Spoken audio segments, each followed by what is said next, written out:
Ashamaa akkam jirtu hordoftoonni kiyyaa marti keessan siniin jechaa jechuudha. Eegduu obboleettiin Roottaa jechuudha. Wanta kaleessa Roottaan Daanii fi Meeriin gootee irratti itti dhaga'ameera. Akkas gochuu hin qabdu. Daaniin girgiddaa reebeette. Daaniin himboo jedhee girgiddaa reebaa ture. Mana namaattis immoo himboo jedhanii girgiddaa reebuu gaarii miti.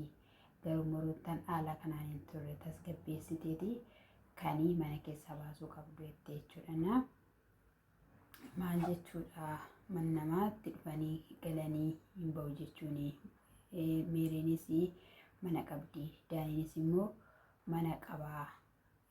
Erga immoo lakkiin fedhu Abrahaam ennaa dhufe manatti mucaasaa fi ana argachuu qabaa erga jedhee haa ta'u malee haala kanadhaan hin turre.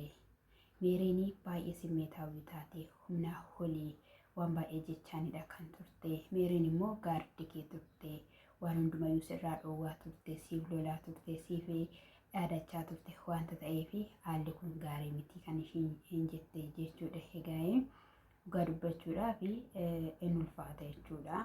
Teessifteetu tasgabbeessiteetu jechuudha. Yoo dhugumaa boruun na barbaachisu jettee achitti amma Meeriin boochaa yeroo boo keetii dhiyaateera jetteeni turte jechuudha.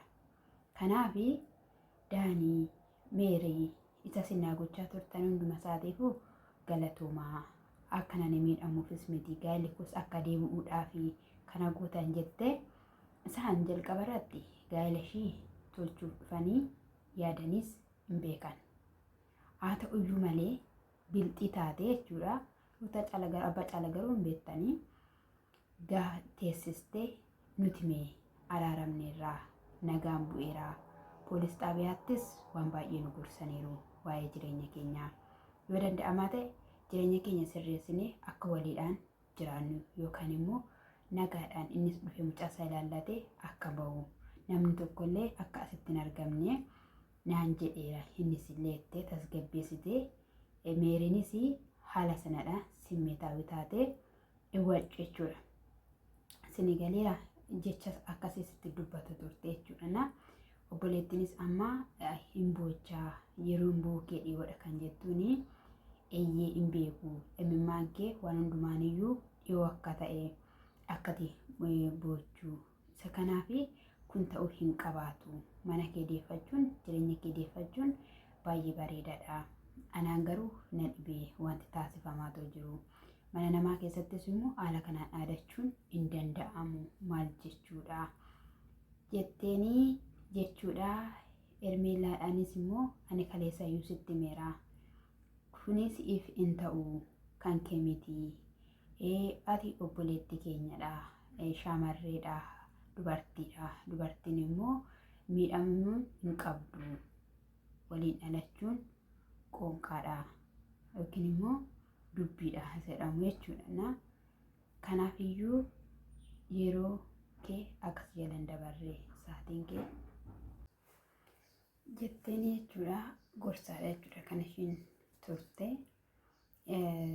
Innis if hin ta'u asiif achi deema.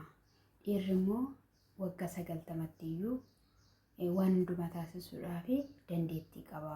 Dubartiin waggaa 40 dabarsinaan dhala godhachuuf illee wanti numti ishiiyyuu dhiphoodha yookiin immoo danda'uu dhiisuu dandeessi. Yeroon keessi jalaa dhuma, saatiin keessi jalaa dhuma. Ati garuu gigim jettee hin diddee wanta namoonni immoo siin jedhan irratti siif immoo bakka illaataniifiiti of danda'i. Waan hundumayyuu gochuu dandeessa, taasisuu dandeessa. Abrahaam immoo dubartoota yookiin immoo jireenya dhalootaa hin balleessin. Tasgabbaa'ii dhaabbadhuuti of ilaalii. Achi gori as gori siin jedhee ani sitti immoo hin danda'u. Ofii keetiidhaaf dhaabbadhuuti ilaaliitii kan sii ta'u kan na baasa jettutti seenii mee of madaalii kanii ishiin jetteen jechuudha. Eeyyee Abrahaam simmeetii otoo yookiin si qabaatee si jaalata ta'ee kan hundumayyuu sirraan hin ga'u waan ta'eef አይዞሽ ጀባዱ ofii hin gatiinii jabaachuu qabdaa, dhaabbachuu qabdaa, jabaattee agarsiisuu qabdaa malee of gatuu laafuu bu'uu sin barbaachisu. Kanii isheen jetteeni isa borullee gara jireenya keetii dhufuu haala ittiin simattu, yaada ittiin simattu beekuu qabdaa, taasisuu qabdaa. Ruuttaan immoo haala kanadhaan hin turre. Gaachanoota keetii, da'oowwan keetii, innaa gaardota keetii si barbaachisu boruu haala kam keessattuu waamii dhiifama gaafadhu jettee gorsiteetoo jirti jechuudha. Dhaggeeffachaa dhaqoo kan dubbachaa jiru. Innaa dhuguma sana ta'uu hin qabu ture, taasisuu hin qabdu. Araaramuun isaanii gaarii, jireenya waliin jiraachuun isaanii gaarii. Maaliif jennaan mucaan kuniyyuu abbaa fi haadha jaalala isaanii argee guddata wanta ta'eef yoo dhuguma ta'eera ta'e jechuudha.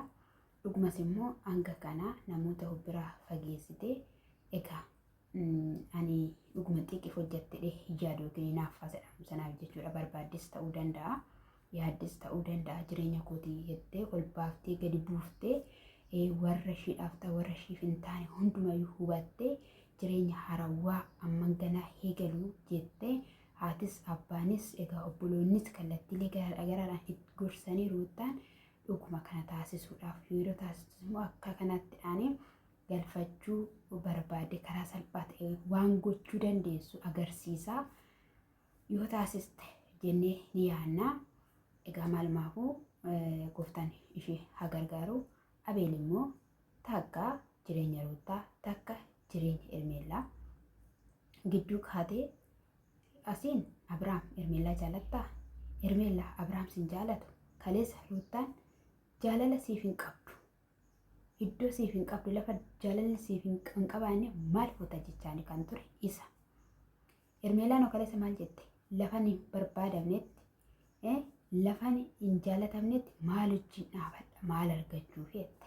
Eshi amma Abeel jechuudha dhugaa dubbachuuf yeroo dhiifamaa qabaachuu qaba. Ermeellaas, Ruuttaas, Abrahaamis hidhaa kana hunduma kan hidhe mana isaanii kan baxabbate dubartii kana fidee walakkaa isaanii kan dhaabe utubaa kan godhe nuti itti himnaan dhagahuu didde sabni itti himnaan dhagahuu didde